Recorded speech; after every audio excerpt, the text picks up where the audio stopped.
निर्वहन करते हुए अध्यक्ष पद पर निर्विरोध निर्वाचन की महान परंपरा को आपने जो बनाए रखा है, इसके लिए मैं सभी दलों का बहुत बहुत आभार व्यक्त करता हूं।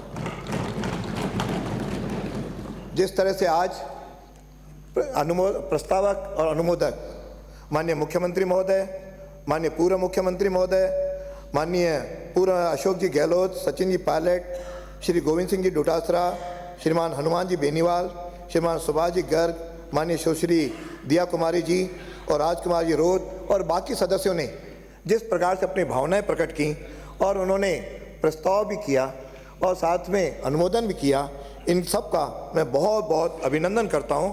और जिन्होंने सर्वसम्मति से अध्यक्ष पद पर निर्वाचित कर मेरे प्रति जो आपने विश्वास व्यक्त किया है, पुनः पुनः आप सभी का बहुत बहुत आभार। साथ में उन सभी दलों का भी बहुत बहुत आभार जिन्होंने मुझ पर विश्वास व्यक्त किया है और कि इस पद पर बैठकर मैं सबके साथ न्याय कर पाऊँ।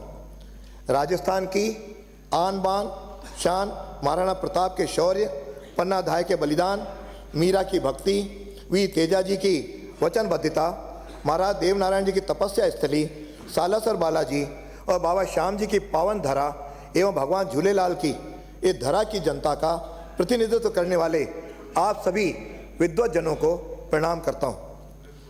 आप सभी जानते हैं कि इस गरिमामय पद पर हमारे राजस्थान के योग्य और विद्वान अध्यक्षों ने इस सदन में स्वस्थ परंपराएं स्थापित की हैं, जो इस देश के अन्य विधानमंडलों के लिए भी अनुकरणीय हैं। इस अवसर पर उनसे मिली महान विरासत के लिए मैं उन्हें आदरपूर्वक स्मरण करता हूँ। इस पद की बड़ी गरिमा रही है। मेरी भी जिम्मेदारी है कि इस गरिमा को बनाए रखने हेतु कार्य करूं, जिसमें आप सबका सहयोग अपेक्षित है। मैं शिक्षक रहा हूं और मेरा जीवन शिक्षक के आदर्शों से ओतप्रोत रहा है। मैं सदैव इस सदन की मान मर्यादा, गरिमा, न्याय और निष्पक्षता का वातावरण बनाए रखूंगा। ऐसा आप सभी को विश्वास दिलाता हूं। यह लोकतंत्र की गौरवमयी विशेषता है कि एक आदिवासी परिवार की महिला देश के सर्वोच्च पद पर आसीन है। एक साधारण परिवार का व्यक्ति देश का प्रधानमंत्री पद पर आसीन है।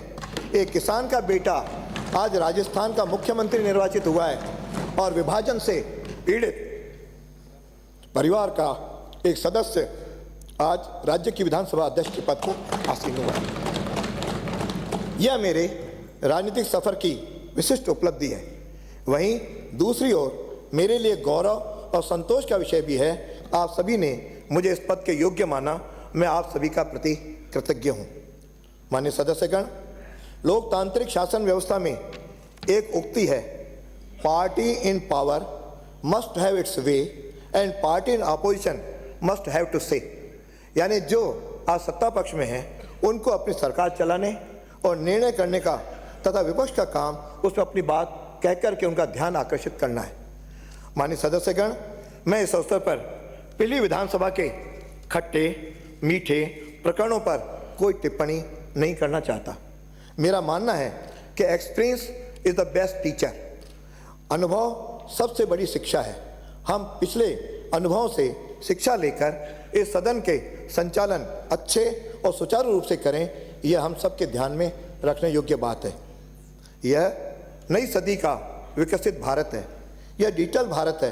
यह विश्व गुरु की ओर अग्रसर भारत है और इस समय हमारी जिम्मेदारियां बदलते विश्व में निरंतर बढ़ रही हैं। हम सबको मिलकर के भारत को श्रेष्ठ भारत बनाना है।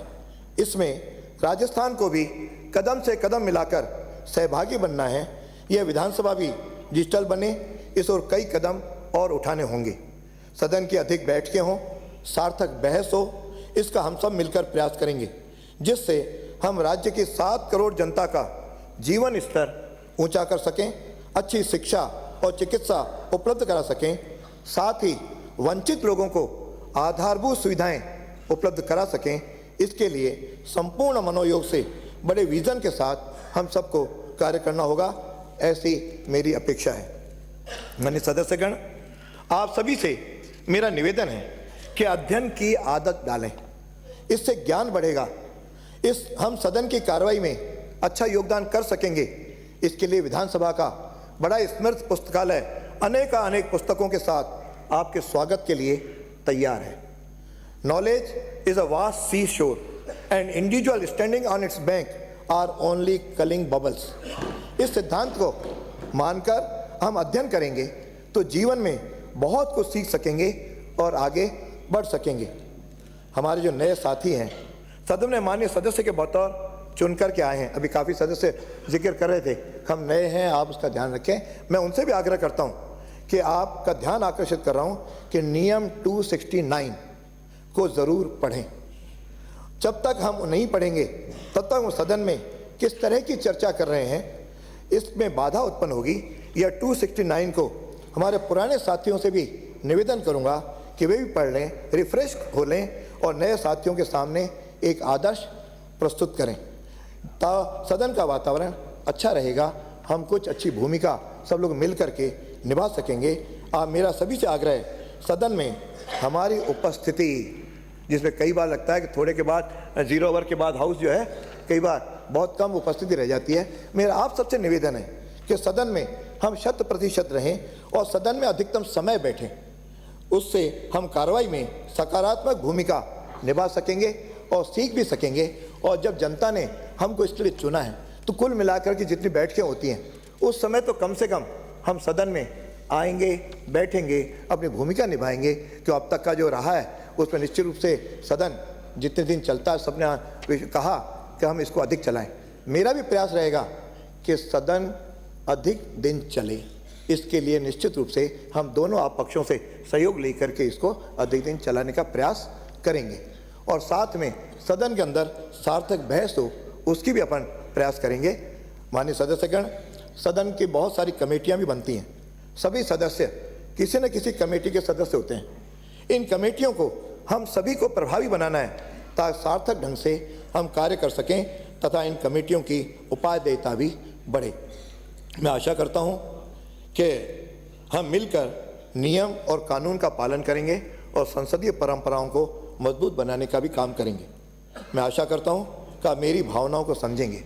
सदन में डिस्कशन भी होगा, डिबेट भी होगी, डिसेंट भी होगा, पर हम समय का पूरा उपयोग लेकर किस तरह से पुनः नए राजस्थान को बनाने के लिए अपन कंट्रीब्यूट कर सकते हैं, उसमें अपनी भागीदारी कैसे निभाएं उसका प्रयास करेंगे।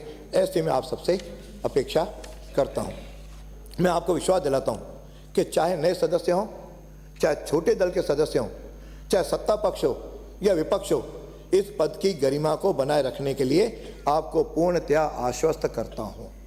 जैसा बताया गया कि मैं शिक्षक भी रहा हूं और साथ में एक जब शिक्षक अपनी कॉपियां जांचता है, प्रिंसिपल अपने कॉपियां जांचता है, उस समय कोई नहीं देखता किस विद्यार्थी की कॉपी है, उसमें क्या लिखा है उसके अनुसार उसकी वो मार्किंग करता है। तो निष्पक्षता का भाव एक टीचर के मन में स्वाभाविक रूप से रहता है। और मुझे भी सौभाग्य मिला कि 30 वर्ष तक अध्यापन का काम किया, उसके बाद 10 वर्ष पक्ष में रहे, 10 वर्ष प्रतिपक्ष में रहे।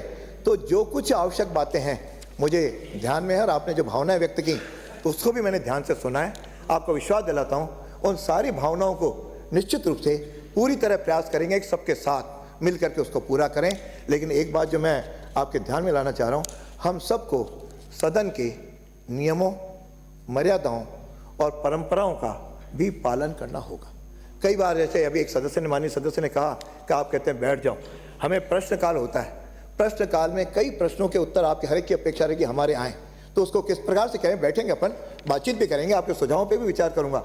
और साथ में जब बहस होती है तो हर एक दल के लिए कुछ समय निर्धारित होता है, वह भी सीमाएं होती हैं, सदन का कुछ समय होता है। फिर भी प्रयास करूंगा कि आप सबको पूरी अपनी बात कहने का अवसर मिले, इसका हम लोग प्रयत्न करेंगे। माननीय सदस्य, कि कोई भी आपकी बात हो तथा दल की कोई बात हो, मैं पूर्णतः कोशिश करूंगा कि मैं निष्पक्ष ढंग से निर्णय करके सदन को आगे बढ़ाने का काम करूं। आशा करता हूं कि आप इस काम में सदैव सहयोगी रहेंगे। मेरी आपसे भी अपेक्षा है हम सब सदन के नियमों, मर्यादाओं का पालन करें और कोई ऐसी स्थिति नहीं बने कि आसन को कोई कठोर निर्णय लेने हेतु बाध्य होना पड़े। आइए सब मिलकर एक नया इतिहास रचें। इन्हीं शब्दों के साथ मैं आप सबके भावनाओं का आदर करते हुए आभार भी व्यक्त करता हूँ और अपेक्षा करता हूँ कि जो कुछ बातें आपने व्यक्त की और मैंने कुछ कही, हम सब मिल करके उसका पालन करेंगे। धन्यवाद।